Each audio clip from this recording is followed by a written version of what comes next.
Hi, welcome back to Maelstrom.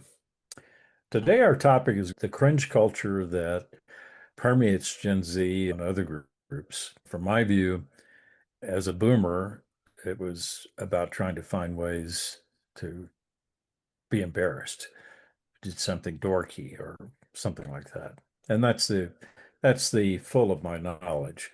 So a lot of today is going to be Griffin explaining about the cringe culture, memes, and how it was involved in the Charlie Kirk assassination. Take it away, Griff. Oh boy, where do I start with this? There's so many things to talk about there. So, yeah, I think as people, we all have a tendency to feel embarrassed about something. So, like, that's kind of ingrained, right? Embarrassment is a very social emotion. You can't really feel embarrassment on your own. Now, as we've talked about in other episodes of Maelstrom, the world is very different now, obviously, than it was in 1965 or 1975. Before then and after those times, people have felt embarrassed about so many different things, but the ways in which those emotions are expressed and permeated, I'd say it's way different. So, why don't I ask my dad a question here? And that would be, let's say someone did something embarrassing or something along those lines. And, maybe you could give some examples of that and how other people would find out and how that would spread, how rumors would spread. What was that like growing up, Dad? Well, totally different because we had to do most of that in person.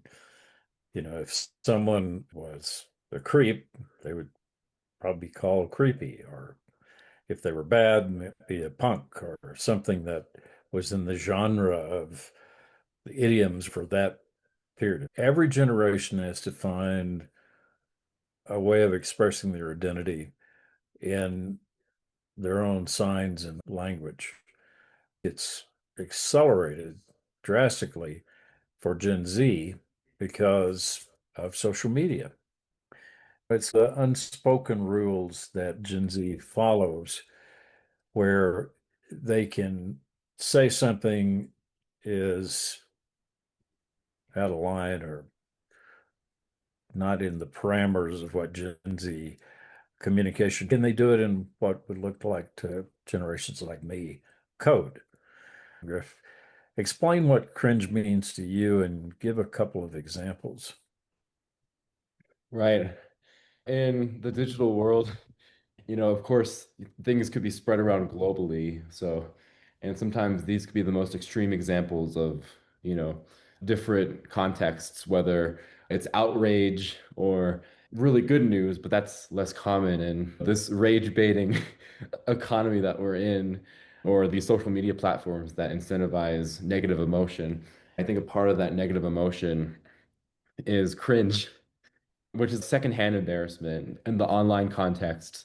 It's somewhat voyeuristic, watching someone else be involved in certain activities that are so like absurdly embarrassing, like you can't look away type thing. I think that really started and got popular around 10 years ago in the mid 2010s. There were like on YouTube, this genre of cringe compilations really exploded. Oftentimes they were just series of videos of people doing embarrassing things. Although sometimes with these undertones of racism and misogyny, unfortunately, of essentially some of these creators are like, hey, look at these people. They're so embarrassing because they're different than normal. What's considered deviant from normal is oftentimes not, the best thing. Cringe still exists today in 2025, but I say it's evolved more. You don't see these cringe compilations on YouTube as much anymore. Now there's certain things on TikTok, Instagram Reels, etc. Some people call them, here's a new Gen Z word for you. You've probably never heard this one before, a lol cow. What the hell does that mean? Lol cow, like LOL, laughing out loud, than cow. Essentially, this is someone who is not only mocked and ridiculed in one instance, but their entire lives are being like meticulously documented and ridiculed, like almost to a stalker level obsession. And there's a few famous examples of popular lolcows on the internet, like Chris Chan. Chris Chan is considered the most documented person in the world because everything, actually, excuse me, Chris Chan is now a she. She's extremely documented everything she's done. a lot of absurd, embarrassing things, such as these men online who pretend to be women who are infatuated with Chris Chan, and then she falls for that, thinks there's genuine connection, and then they extract some like graphic personal detail from her. So that's one example of many things that have happened there. So is cringe Mm. purposely posted by someone who's trying to get views? I mean, do people post cringy content on YouTube Shorts and TikTok just so they're going to get a reaction? Or is it a way of Gen Z making fun of or criticizing another person? I'd say sometimes there's people who are genuine, want to be a content creator, but they come off as too expressive or not cool enough, or they're not the best singer, or some other characteristic that makes them a target by other, often Gen Zs on the internet. So that's an example. But another example would be other people posting someone else's content and trying to permeate that because they feel secondhand embarrassment and they think that can garner a lot of views. And then, as I said, there's that, and then people who genuinely want to express themselves. Well, that makes sense. I guess the boomer equivalence would be like people that post everything their family does on Facebook. Even though you may care about soccer games, you may not want to see 50 of them spread out, or fads that we had like bell bottoms or mullet haircuts or disco outfits. Certainly, I'm not guilty of this, but dad jokes, things like that. I love dad But jokes. I embrace it. it seems more malicious, honestly, in the cringe Gen Z world. Some of it's kind of funny, like a ha ha. In other cases, they're really being critical and trying to demean someone, or is that wrong? I think you're entirely right. That point connects to a discussion topic that we've brought up in almost every episode, and that is echo chambers, essentially people on the internet following the crowd. If there's a large group of people behaving in one way, say ridiculing a certain person, it seems normal because everyone's doing it. That kind of network effect makes it a lot more likely that other people join in. Our brains aren't designed to deal with the constant ridicule of thousands of people at a time online. So there's that Right. example. You've probably heard of this. Like this is more than 10 years ago at this point. Do you remember there was that woman who made that kind of a racist, not the best joke before getting on a plane? You know what I'm talking about? Well, I've seen so many YouTube Yeah. shorts with people, Karens or others, that are so rude that they become viral because they're obviously so grossly bad or impolite. I'm not really sure how many of those are real or how many of them are staged events or AI created. I'm talking about something different where this person posted a joke to Twitter, now X. That joke didn't land, and it was kind of insensitive against the African population or something. It was a lame joke that didn't work. But here's the thing, this flight was like a 10-hour flight, and while she was on there, she had no internet access. This tweet became viral to the point where literally hundreds of thousands of people were mocking and ridiculing her. Landing and off the plane finally got service. She was the number one trending topic on Twitter and just pure ridicule nonstop. Those types of jokes aren't good, no, especially in a public setting. But that level of ridicule, she lost her job, she lost so much. Like that's not fair either. But that seems almost like a separate issue, or maybe it's not, where people are always on the watch for something that 2 years ago would be an affront to the woke culture. Now we have the right wing woke culture. So they want to put people out there who seem to have infringed on either a social standard or just being outright rude or being insensitive. I agree. At the same time, I'd say those points are more similar because there's this element of mob mentality and groupthink, whether it's that woman on the plane or situations involving political polarization. Both scenarios have some target or in some cases a scapegoat where so many people speak against it. It's overwhelming for that person who's the target of ridicule. I think that really does encapsulate cringe culture. We all do embarrassing things, but as you said, growing up, that often spread by word of mouth, and word of mouth is not very reliable, and it's like a game of telephone. Here, you have videos, exactly the embarrassing thing that happens, and that could be spread to millions and millions of people. So that's the key difference of It's weaponized. I mean, it can be weapons. weaponized. Yeah. We're going to get into a bit of discussion about how cringe and memes found its way into the Charlie Kirk assassination conspiracy world. But I'm going to ask you some off the cuff examples of slang because I have no idea what they mean. Oh no. Okay. NPC energy. All right. NPC energy. All right. So I assume you don't know too much about modern video games. I don't play a lot of modern video games, but I know some of the terminology. NPC It's stands like, for like a non-playable character, basically. So it's like if you're in a video game and you go around the town in the video game and talk to people there, they often have really stiff wooden dialogue that's the same all the time. So that captures this energy of how some people allegedly, they aren't thinking for themselves. They're following a script type things. They're kind of drained of their life force. Ohio That is on, memes. no, I explained NPC energy. Now I'm just cringing you. Yeah. So Ohio memes. What Yeah. does that mean? There was a TikTok trend a few years ago where a lot of people just found the state Ohio very funny. So if people did something strange or out of pocket, they're like, "You're from Ohio." That's the premise of it. Okay. Mhm. Skibidi toilet. Toilet. I have no idea what that Oh, means. Skibbity Toilet references this YouTube series where essentially someone modified this video game into an animation series where it's a singing head coming out of a toilet and he says a bunch of weird stuff. Then it devolves into madness where there's like a war with mechs and stuff. Although Skibbity Toilet is often used as reference to brain rot in general and how like wow, Generation Alpha is so brain rotted with their Skibbity Toilet TikTok. That term is often used to talk about slang, so it's kind of a meta slang word. Yeah, I think I had that situation when I was 22 when I drank half a bottle of Southern Comfort, but that's another episode. Okay, Sigma grind set edits. Oh my God. Essentially, that kind of ties into the red pill, like Andrew Tate movement, where there's this series of self-help videos online that have this narrative of you have to cut yourself off from all of your friends and only focus on your goals. So, like being a Sigma male or Sigma grind set refers to that, where you are on your grind set, you are not socializing, just focused on your business, focused on your goals or day trading, whatever. So, that's like a Sigma grind set edit is like a compilation of people, their computer day trading, when really they probably lost $90,000 because they don't know anything about day trading. Okay, one last one. Look smarting. I've never heard of that one. Look smarting?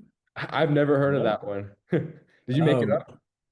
I thought it was where people try to enhance their appearance. Looks maxing. Okay, it wasn't smarting. That was looks dumb for me. No So worries. You're not dumb. tell us what looks maxing is. Oh boy, following through in certain activities, whether healthy or not, to improve your physical attractiveness, whether it's doing stuff that's good for you mentally, physically, like exercising or eating healthy or sleeping better, advocate for that stuff. Or frankly, stupid shit. Like some guys think you get a better jawline if you get a hammer and smash your jawbone and then it'll grow back stronger. So that's the other extreme of that. I tried that. It didn't work. I just wound up kind of funny. All right, we'll move on to some more serious memes. They're part of the culture. And these come into the cringe codes in real life. We had an episode last week about the sad assassination of Charlie Kirk. One of the things that's occurred has been a lot of social conversation about conspiracy theories and the rest. And some of that is just crazy stuff. But, and I'm guessing this is true, supposedly three of the bullet casings had engravings on them. And one of them, I have no idea what this means. Notice his bulge, OWO, what's this? I mean, That's this guy got killed. I'm not laughing at Charlie Kirk's expense. I'm laughing at the absurdity of it. Just being clear on that. What is what in the world does that mean? Yeah, I only know like this lingo or like parts of it because I had some interesting people in my computer science classes at Colorado School of Mines, and some of them identified as furries, which, do you know what a furry is? Squirrel? Essentially, they're people who dress up in anthropomorphic fursuits and are oftentimes sexually attracted to that as well. So I saw some of these people in my classes, so I'm not one of them. Just want to be very clear about that. Is that when I wear my little mouse ears around? No, I saw that in my classes, so yeah. I see it too. So And you see it in other countries too, where people really dress up like furry animals. What's with that? What does that mean? I want to be non-judgmental here. A large proportion of people in that group don't have much of a community in person, so they often gravitate towards online spaces.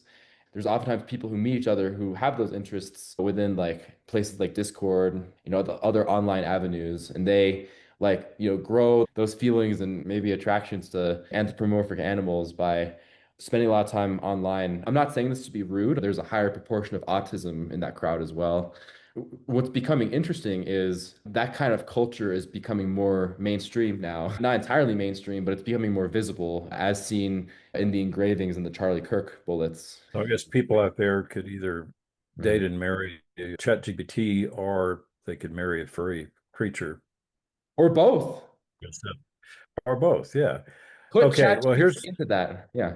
I have a bunch of them, and we're laughing some here. This is, obviously a very serious event, and these are kind of the strange things that happen when horrible things like this occur. But it's also part of the culture which is out there, and whatever was in this person's mindset. If you read this, you are gay, LMAO. This Okay. again was on the bullet casing when this guy shot Charlie Kirk. For those who don't know a lot about rifles, the kind of rifle he used, you can eject the shell, and what's left is the shell after the bullet goes out. And he apparently engraved on several bullets that were still in the rifle these memes. So, if you read this, you are gay, LMAO. What that means is if you read this, you are gay. Just kidding. Yeah, well, okay, there's a lot of intersection between people in that furry crowd and LGBT communities and very left-leaning individuals. So that phrase aligns with the prior one as well. So it's just kind of like a tongue-in-cheek, like, haha, you're gay, like you're one of us. You think that ties into some of the, honestly, I don't know what's true or imagined or created anymore, but you think that falls into this conspiracy view that this assassination was about transgender rights and other stuff. So is that kind of a pull against the right wing that you I feel like those engravings don't have a lot of meaning to them. They're just kind of tongue-in-cheek phrases that represent the community he's in. I don't think it's worth it to read some deeper meaning into it. And what's interesting is some news reporters misinterpreted that second phrase and thought he was being homophobic, but it's the opposite because of, you can just tell he's very far left. I mean, we don't know the shooter, like why he did what he did. I speculate it was mental illness. Yeah, mental illness over anything else. And it was also very clear that he was very left-leaning. So I think it was a combination of those two factors. But again, no one knows for sure. all right, well, let's do two more, then we'll wrap up. This one I pretty well understand. It says, "Hey, fascists, catch." So I'm assuming that he's throwing the bullet out that hit Mr. Kirk, and that's what that phrase means, right? It seems to be a game reference to something. I looked it up, but Helldivers 2. yeah. Okay. And here's the last one, and I have no idea what this means. Bella Ciao, Bella Ciao. Yeah, I think it's it's an anti-fascist song, but I don't know where it's from. I don't know what reference it has to Gen Z. yeah, honestly me neither. It's too specific of a reference for me personally. Okay, well, you got a mix of the funny and the crazy and the sadness, and also creating a generational language. It seems to me that memes are now weaponized as political or cultural signals.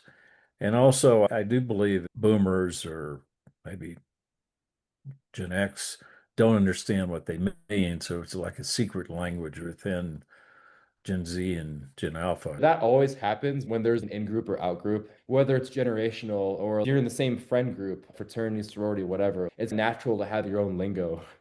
You probably see that in your life Yeah. as well. Yeah. Yeah, I'm down with that. It's cool.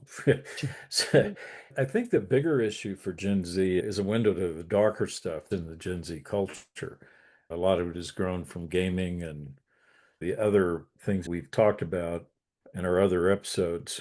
So, as we wrap up, I guess it's more than embarrassment. Cringe is more than embarrassment. It's almost a cultural language and symbols, right? I'd agree with that. Then also, there's this interesting conversation about being nonchalant, being cool, coming off like you don't care, obscuring the fact that maybe you're deeply passionate about something. But among certain Gen Zs, that's not being very rewarded right now in certain spaces. There's also this trend of what some people call the performative male, where, essentially some men act very nonchalant, cool, dress a certain way, buy certain drinks, but it's very much inauthentic. They're buying matcha tea latte not because they genuinely love it, but because it's the trend. They want to show off and show that they're in the in crowd essentially. And that, that Yeah, kind I of think. ties in with what I was saying about nonchalantness, not displaying your true passions and interests to the world despite our social media landscape and the way things are heading. I think being chalant, being passionate, chalant's not a word, but it's being nonchalant. Nonchalant. Yeah. What's that? I said nonchalant. So I guess there Yeah, has to be a that is. chalant. Well, I'm pretty sure chalant itself is not a word. Only the negative one is a word. So I'm saying, like, I advocate for chalantness. In fact, my Instagram bio is chalant's advocate. But I think it's very valuable to communicate what you really care about and be expressive and vulnerable and emotional. Of course, like there's extremes to that as well. But, I'm very much against the whole movement of hiding away who you truly are, being inauthentic. That ties into cringe culture because cringe culture oftentimes ridicules people who are different. Yeah, I agree with you completely. I also believe that every generation has had forms of this. If you look in the 50s, bikers were kind of cool and people began to wear jeans and leather jackets. Every generation has had a language and way they dress code. So people either want to be a part of that group that's more accepted, or they want to be exactly opposite. And it We fluctuates. yeah, we've Here's the thing, seen Dad. When you're in high school, going to prom was really uncool, right? Yeah. 1970. Right. And then now, for me, like prom is cool again. When I was in high school, we had no prom. Then my college undergraduate student government brought it back for sophomores who were seniors in 2020. Own your cringe and be authentic, however you are. I think that's it for this episode. Do you have anything else you want to add, Griff? I'm a 23-year-old dude. I have interests that are very common among 23-year-old dudes, like the gym and fitness. Podcasts are becoming more popular too, so there's that as well. But also, I want to embrace the side of me that is not as conventional. Talking about my emotions, learning dance, learning ballet and stuff. For me, I think it's important to embrace who I am, be proud of that, and that's important for anyone. Whether it's considered cringe or not, if you're confident in yourself, it doesn't matter. I think you're very comfortable in your own skin, and unfortunately, there's a lot of people that aren't. So that wraps us up for today. I'm going to post another Serendipity, a tactical live episode the next couple of days. And it's not going to be about business. It's going to be about old men or geezers and motorcycles. Why I used to ride a lot. The good and bad things about that for stress management, other than trying to look cool, which never really worked for me. No Harleys for me. Anyway, thank you for your time, and we'll see you next time.